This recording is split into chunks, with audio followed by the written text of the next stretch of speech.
Hello future બી. Hello future બી. તો બેન, આજે આપણે વિચારવા જઈ રહ્યા છે college experience and student life. કહેવાય ને કે આજના સમયની અંદર દરેક વ્યક્તિ એ વિદ્યાર્થી બન્યો જ હોય છે. એટલે કહેવાય ને કે દરેક વ્યક્તિના જીવનમાં અલગ અલગ અનુભવ એ જોવા મળતો હોય છે. અને તેથી મને એવું લાગે છે કે આજે પહેલા આપણે એના ઉપર વિચારીએ તો પહેલો પ્રશ્ન એ ઉદ્ભવે છે કે સ્ટુડન્ટ લાઈફ જેના બારામાં વિચારવાના છે, તો વિદ્યાર્થી ખરેખર કેવો હોવો જોઈએ? વિદ્યાર્થી કોને કહી શકું કે મારે આઈડિયલ કેવું હોવું જોઈએ? શું લાગે છે તમને? વિદ્યાર્થી આઈડિયલી તો બધી રીતે જ પારંગત હોવો જોઈએ. એને તમે એવું નહીં કે વિદ્યાર્થી એટલે ખાલી શિક્ષણના બારામાં જ, બધી જ રીતે જે બહારની પ્રવૃત્તિઓ હોય કે એનામાં જે કળા હોય તો તે પણ એને આવડવી જોઈએ. અને સાથે સાથે પરીક્ષા તો આવવાની જ છે, પણ સાથે સાથે એ પરીક્ષાઓના લીધે એનું માનસિક આરોગ્ય પર અસર નહીં થાય અને એ બધી રીતે કેપેબલ થાય તે એટલે ખરેખર વિદ્યાર્થી કહેવાય. બરાબર છે. મને એવું લાગે વિદ્યાર્થી એટલે એવું કહી શકીએ આપણે કે જીવનની અંદર જેટલા પણ ગુણો, જેટલી પણ આદતો, જે પણ વૃત્તિ જીવનમાં જો ઘડવી હશે ને, તમારે વિદ્યાર્થી બનવું પડશે. વિદ્યાર્થી એટલે એવું કહી શકું કે મારે મારા જીવનમાં ઘણી બધી વસ્તુને લાવવાની છે. અને એ જો લાવી હશે ને તો વિદ્યાર્થીના ગુણો જેવું કે નમ્રતા એ ખૂબ જરૂરી છે. આજે કહેવાય ને કે આપણે વિદ્યાર્થી અને ડેફિનેટલી. શિક્ષક એ બંનેનો સંબંધ એવો જોરદાર હશે ને તો શિક્ષક જે પણ ભણાવશે એ વિદ્યાર્થી પોતાના જીવનમાં ઇઝીલી લાવશે. એટલે વિદ્યાર્થી માટે નમ્રતા ખૂબ જરૂરી છે. વિદ્યાર્થીને માટે સતત પ્રયત્ન કરતો રહેવું એ પણ ખૂબ જરૂરી છે. યોગ્ય સમયે વાંચન લેવું, યોગ્ય આહાર લેવો, યોગ્ય ખોરાક લેવો, આ બધું જ જરૂરી છે. હા, અને સાથે સાથે વિદ્યાર્થીના માટે જિજ્ઞાસા વૃત્તિ હોવી જોઈએ. આપણે જોઈએ ને તો આજે નાનું બાળકને જ્યારે તમે જોવો ને તો નાનું બાળક નાની નાની વાતમાં પ્રશ્ન કર્યા કરે, આ આવું કેમ છે અને આજ રીતે કેમ કરાય છે. એટલે એ જેમ જેમ બાળક મોટું થાય ને તેમ તેમ એના પ્રશ્ન ઉદ્ભવતા ઓછા થઈ જાય છે, કારણ કે એની જિજ્ઞાસા વૃત્તિ એટલી નથી રહેતી. જ્યાં સુધી માણસમાં જિજ્ઞાસા વૃત્તિ રહેશે ને ત્યાં સુધી નવું નવું શીખશે. અને માણસને શીખવાનું તો મૃત્યુ સુધી છે, કે એવું નથી કે આટલી ઉંમર થઈ તમારી કોલેજ લાઈફ પૂરી એટલે તમારું વિદ્યાર્થી જીવન પૂરું. વિદ્યાર્થી તો લાઈફ ટાઈમ આપણે રહેવાનું જ છે. એટલા માટે વિદ્યાર્થીમાં આ ગુણ જિજ્ઞાસા વૃત્તિ હોવી ને હોવી જ જોઈએ. તમે શું કહો? 100%. અને તમે જે પોઈન્ટ કીધો મને ખૂબ ગમ્યો કે વિદ્યાર્થી મારે મૃત્યુ સુધી રહેવાનું છે. જીવનના અંતિમ ક્ષણ સુધી મારે કંઈક ને કંઈક શીખતા રહેવાનું છે. એટલે કહેવાય ને કે જીવનમાં વિદ્યાર્થીના ગુણો લાવવા ખૂબ જરૂરી છે. અને એ જો આવશે તો જ મેં મારા જીવનમાં સક્સેસફુલ જે પણ મારે બિઝનેસમેન કે પછી જોબ કે જે પણ કરવું છે એ હું કરી શકીશ.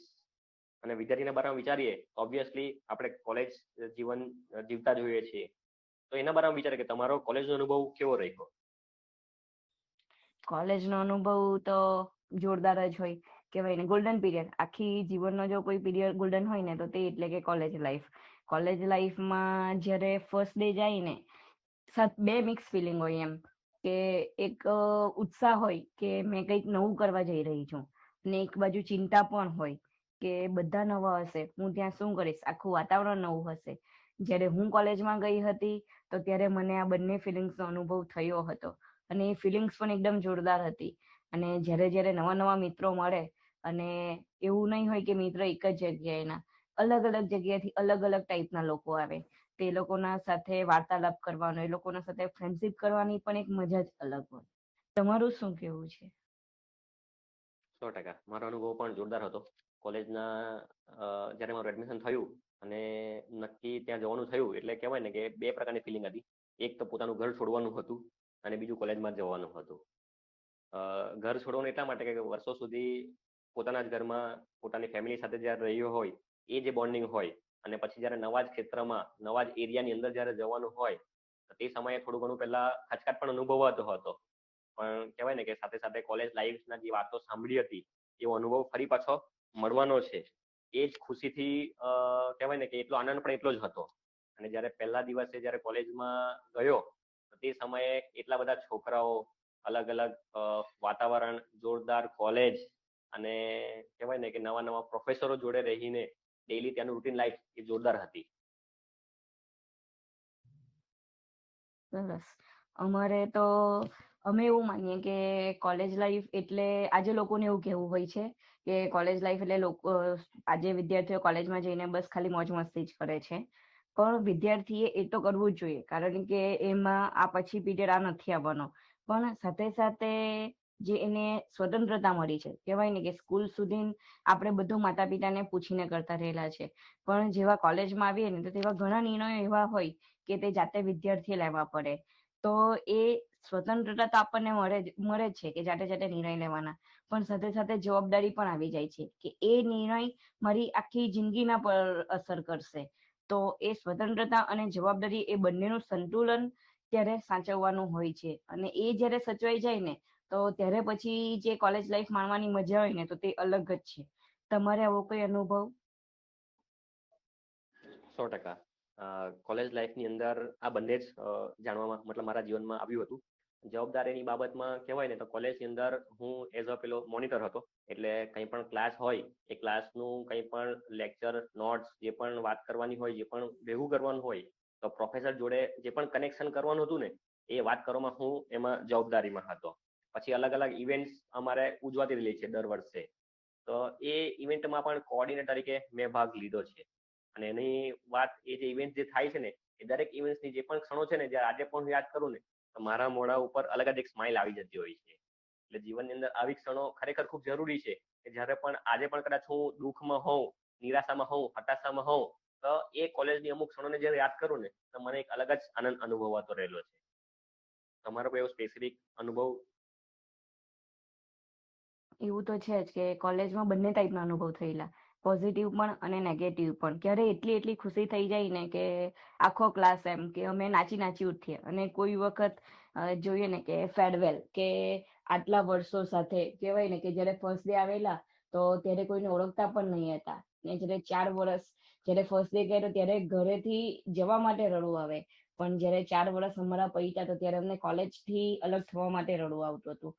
અને એ દરમિયાન તો અમે કેટલી ઇવેન્ટ્સમાં પાર્ટિસિપેટ પણ કર્યું છે. ડાન્સ કરવાનો તો ત્યારે ડાન્સ કરતા કરતા પણ કેટલી બધી વાતોનો અનુભવ થાય, કેટલા બધી લોકોને જાણવા મળે.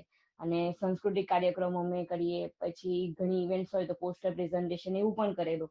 અને એક વખત તો મારો પોસ્ટર પ્રેઝન્ટેશન સ્ટેટ લેવલનું હતું, તો તેમાં ફર્સ્ટ રેન્ક પણ આવ્યો હતો. તો એ ખુશી જ કંઈક અલગ હોય. અને આવા તો ઘણા પ્રસંગો છે કે જેમાં અલગ અલગ ફિલિંગ્સ આવી હતી. એટલે જ ને કે કોલેજ લાઈફ એટલે કોલેજ લાઈફ. તમને બીજા કોઈ અનુભવ થયેલા? જોરદાર. પહેલા તો તમને કોંગ્રેચ્યુલેશન્સ કે તમારો નંબર પણ આવ્યો છે. અને મારા અનુભવમાં જોઈએ ને તો જ્યારે અમે ક્રિકેટ, એટલે આજે સૌથી વધારે લોકપ્રિય જો રમત છે તો ક્રિકેટ છે. અને ઓબ્વિયસલી અમે ડેઈલી કોલેજની અંદર અમે ક્રિકેટ રમ્યા છીએ. ઇવન રાતના 12 વાગ્યાથી શરૂ કરીએ, 12 થી લઈને સવારના 3-4 વાગ્યા સુધી સતત અમે ક્રિકેટ રમ્યા છે. અને એ પણ કેવું કે મોટા ગ્રાઉન્ડમાં નહીં, નાના ગ્રાઉન્ડમાં, બોક્સ ક્રિકેટ જેને આપણે કહીએ તે. એટલે તે સમયે કહેવાય ને કે અમારી અંદર ઘણા બધા એવા મિત્રો હતા કે જે બધા હોસ્ટેલમાં જોડે રહેતા હતા. તો પરીક્ષા હોય ને અને પેલું વાંચીને થોડા ઘણા થાક્યા હોઈએ, કંટાળ્યા હોઈએ, તો પછી બધા ભેગા થઈને રમવા માટે નીકળી પડતા. અને એ રમતા એ આજે પણ એ ચિત્ર અત્યારે મારી આંખની સામે આવીને મને એટલો આનંદ અનુભવાય છે ને તમને શું કહું. એટલે એવી ક્રિકેટ પણ અમે રમ્યા છે, એટલું વાંચન પણ કર્યું છે. વાંચન માટે કેવું કરતા અમે કે ડેઈલી એક ચેપ્ટર અમે બધા બેસી લેતા, અને એ વાંચીને પછી કેવું બધા ભેગા થઈ અને શેર કરતા, કે જેથી જે મેં વાંચ્યું છે એ હું શેર કરું એટલે મારું તો પાકું થાય જ, પણ સાથે સાથે બીજાને પણ ખબર પડે, અને બીજા પોતાનું જે વાંચ્યું તે શેર કરે. અને એના કારણે જ્યારે એ મેં સાંભળ્યું છે અને એને જ્યારે ફરી હું વાંચું છું ને તો મારું જલ્દીથી એ ચેપ્ટર પૂરું થઈ જતું હતું, અને એ જ મને એક્ઝામમાં પણ ખૂબ મદદરૂપ થતું હતું. એટલે અમારું જે સર્કલ હતું, અમારું જે મિત્ર હતું, એ બધા રમવામાં પણ એટલા જ આગળ હતા અને વાંચવામાં પણ એટલા જ આગળ હતા. અમે બધા ટોપ 10 બધા આવતા હતા. જોરદાર. અમારું જો અમે જોઈએ ને તો અમારામાં પણ એવું હતું કે અમે જ્યારે થર્ડ યરમાં હતા ને તો થર્ડ યરમાં સબ્જેક્ટ જે હતા તે હાર્ડ હતા. એમ 3 સબ્જેક્ટ હતા, પણ 3 સબ્જેક્ટ એકદમ અઘરા ટાઈપના હતા. તો ત્યારે અમારા ક્લાસને એવું કહેતા કે મસ્તી જ કર્યા કરે, કઈ નહીં કરે એમ. તો અમારા ક્લાસે ત્યારે અમે બધાએ જાતે ડિસાઈડ કરેલું કે અમે આ વર્ષે તો કંઈ કરીને જ બતાવશું, અને એટલા માટે અમે 48 સ્ટુડન્ટ્સ હતા. અમે બધાએ એટલી મહેનત કરી કે અમારું 100% રિઝલ્ટ આવેલું, અને બધાના SGA પણ સેકન્ડ યર કરતા વધારે આવેલા. અને ત્યારે જે બધાની જ્યારે આટલા સારા માર્ક્સ આવે ને તો ત્યારે અમારી તો ખુશી અલગ જ હતી, પણ અમારા જે ક્લાસ ટીચર હતા ને એમની ખુશી પણ ત્યારે જોવાલાયક હતી. એ પણ અત્યારે પણ યાદ કરે ને તો ચહેરા પર હસી આવી જાય છે. તમારો એવો કોઈ પ્રસંગ? ખૂબ સરસ. એટલે એ જ રીતના અમારી અંદર થોડાક ખોટા ખરાબ પણ થોડાક અનુભવો થયા છે અને સારા પણ થયા છે. અને એની અંદર કેવું છે કે જ્યારે એક સાથે રહીએ ને એટલે કોલેજ લાઈફ હોય ને તેની અંદર અમારું રહેવાનું હોસ્ટેલમાં હતું. અને હોસ્ટેલમાં અમે એકી સાથે 5 ભાઈઓ જોડે રહેતા હતા. અને જ્યારે જોડે રહેવાનું થાય ને એટલે બીજાનો દુર્ગુણ સામે આવે ને આવે જ. જેટલું એમ આપણે સાથે સમય વિતાવીએ એટલે એનો દુર્ગુણ પહેલા દેખાવાય. એનો સારા ગુણ સારી આદત એટલે પછી ધ્યાનમાં આવે, બટ દુર્ગુણ એ પહેલા ધ્યાનમાં આવે. એટલે ઘણા બધા એવા હતા કે જે કહેવાય ને કે સાથે રહે એટલે દુર્ગુણ ખબર પડે, અને જ્યારે બધાની સામે એ દુર્ગુણને જ્યારે શેર કરે ને ત્યારે ખૂબ ખરાબ અનુભવાતું હતું. એટલે અમારે તે સમયમાં એકબીજાની થોડી મોજ મસ્તી તો થતી જ હતી, ખેંચાતાણી પણ થતી હતી. પણ સાથે સાથે કહેવાય ને કે અમે એકબીજાને ઉત્સાહ કેવી રીતના વધે, ભેગા સાથે કેવી રીતે રહી શકાય એના પર વધારે ફોકસ કરતા હતા. અને ઇવન એક મજાનો અનુભવ એવો હતો કે તે સમયે કેવું કે ઘરથી દૂર રહેવાનું, અને ઓબ્વિયસલી બધા મિત્રો સાથે હોય એટલે અમારું એટલું બધું એ નહીં હતું કે અમે સાફ સફાઈ રૂમની બધી કરતા એમ. પણ જ્યારે એવું ધ્યાનમાં આવતું કે ભાઈ મારા પપ્પા મને જોવા માટે, મને મળવા માટે ત્યાં આવવાના છે, તો તરત જ એના આગલા દિવસે અમે અમારા બધા મિત્રોને કહી દેતા, દરેક રૂમમાં જઈને કહેતા કે ભાઈ આજે શાંતિથી બેસજો, અવાજ ના કરતા, ગાળાગાળી ના કરતા, અને બધા લોબી સાફ કરતા. એટલે રૂમ પણ ચકચકાટ લાગે, પપ્પા લોકોને એવો અનુભવ હોય કે ના ના મારો દીકરો બરાબર રહે છે, બરાબર ખાય છે. એટલે આવી પણ થોડી મોજ મસ્તી પણ થઈ છે અમારી. જોરદાર, કંઈ અલગ જ મજા હશે ને અહીંયા તો. 100%. અમારે તો કોલેજમાં તો અમારું હતું, પણ સાથે સાથે અમારી કોલેજમાં અમને પ્લેસમેન્ટ પણ આપતા. તો જ્યારે પ્લેસમેન્ટમાં અમારે અલગ અલગ જગ્યાએથી હોસ્પિટલમાંથી બધાને બોલાવતા. તો ત્યારે એક સ્ટ્રેસફુલ એન્વાયરમેન્ટ પણ હોય કે વિદ્યાર્થી જીવનમાંથી ડાયરેક્ટ હવે સંસારમાં જવાનું, કે પ્રોફેશનલ લાઈફ કઈ રીતે જીવવાની ને એનું પણ એક સ્ટ્રેસ હતું. પણ છતાં પણ અમે બધાએ ઇન્ટરવ્યુઝ આપેલા અને અમે 48માંથી 48 બધા અમે સિલેક્ટ થઈ ગયેલા અલગ અલગ હોસ્પિટલમાં. અને ત્યારે જે મજા હતી ને એમ કે જે પહેલે હજુ અમે કોલેજમાંથી બહાર પણ નહીં નીકળ્યા હતા અને અમારા હાથમાં જોબ હતી, તો એ ખુશી જ કંઈક અલગ હતી. ખૂબ સરસ, ખૂબ સરસ. એક્ઝેક્ટલી અમારી અંદર પણ કોલેજ કેમ્પસની અંદર ઘણી બધી મોટી મોટી કંપનીઓ આવતી હોય છે, અને એ કંપનીઓમાં સિલેક્ટ થવું ખૂબ અઘરું હોય છે અમારા બધા માટે. અને એટલા માટે પહેલું જે રાઉન્ડ હોય ને એના માટે ગ્રુપ ડિસ્કશન હોય, અને તે સમયે ગ્રુપ ડિસ્કશનની અંદર અંગ્રેજીમાં વાત કરું એક ઇટસેલ્ફ બહુ મોટું ચેલેન્જ હતું. પણ કેવું કે રૂમમાં સાથે રહીને બધા જ એવો પ્રયત્ન કરતા કે આપણે જલ્દીથી જલ્દી ઇંગ્લિશ શીખીએ, એટલે ઇંગ્લિશમાં વાર્તાલાપ કરતા, અને એ અમને ખૂબ ફાયદાકારક થતું હતું. અને ઇવન આગળ પછી કહેવાય ને કે એવું ઇન્ટરવ્યુ જ્યારે આવે ટેકનિકલ HR રાઉન્ડ, તેની અંદર પણ બધા સાથે મળીને ડિસ્કસ કરતા કઈ રીતના મારે આન્સર આપવો જોઈએ, કઈ રીતના એને ટેકલ કરવું જોઈએ. એટલે બધા ભેગા થઈને કંઈ ને કંઈ એક પ્રશ્નો પર અમે વિચારતા હતા, એનું ડિસ્કશન કરતા હતા, કે જેથી અમને ઇન્ટરવ્યુમાં જઈએ ને અમને ઇઝીલી સરળતાથી એનો અમને ઉકેલ મળી જાય. એટલે અમારી કોલેજની અમારી 50% લોકોને અમને કોલેજમાંથી જ જોબ મળી હતી. એમાંનું હું પણ એક છું કે જે મને કોલેજમાંથી જ ડાયરેક્ટલી મને જોબ મળી છે. જોરદાર જોરદાર, એ ખુશી જ કંઈક અલગ હોય. અને એવી જ કેટલી બધી યાદો સાથે આજે પણ કોલેજ યાદ કરીએ ને તો ચહેરા પર એક અલગ જ હાસ્ય આવી જાય છે. યસ, 100%. ઇવન આજે પણ અમે વોટ્સઅપના ગ્રુપમાં બધા ભેગા છીએ જ.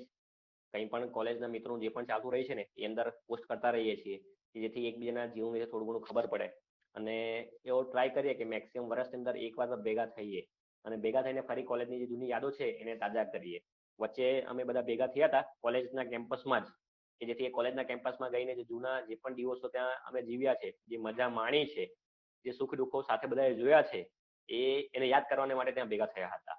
અને એ ખરેખર એ જે ફોટોસ છે, એની જે મેમરીઝ છે, એ આજે પણ જોઈએ એની આનંદ અલગ જ અનુભવાય છે. એટલે બસ છેલ્લા એટલું જ કહીશ કે કોલેજનો એક્સપિરિયન્સ જે છે, સ્ટુડન્ટ લાઈફ છે, એના બારામાં જેટલું પણ હું બોલીશ ને એ કદાચ ઓછું જ પડશે. એટલે ફ્યુચર બીને થેન્ક યુ કે આવો ટોપિક મળ્યો છે કે જેના ઉપર અમે આજે વિચારતા થયા છે. છેલ્લે એટલું જ કહીશ, થેન્ક યુ ફ્યુચર બી.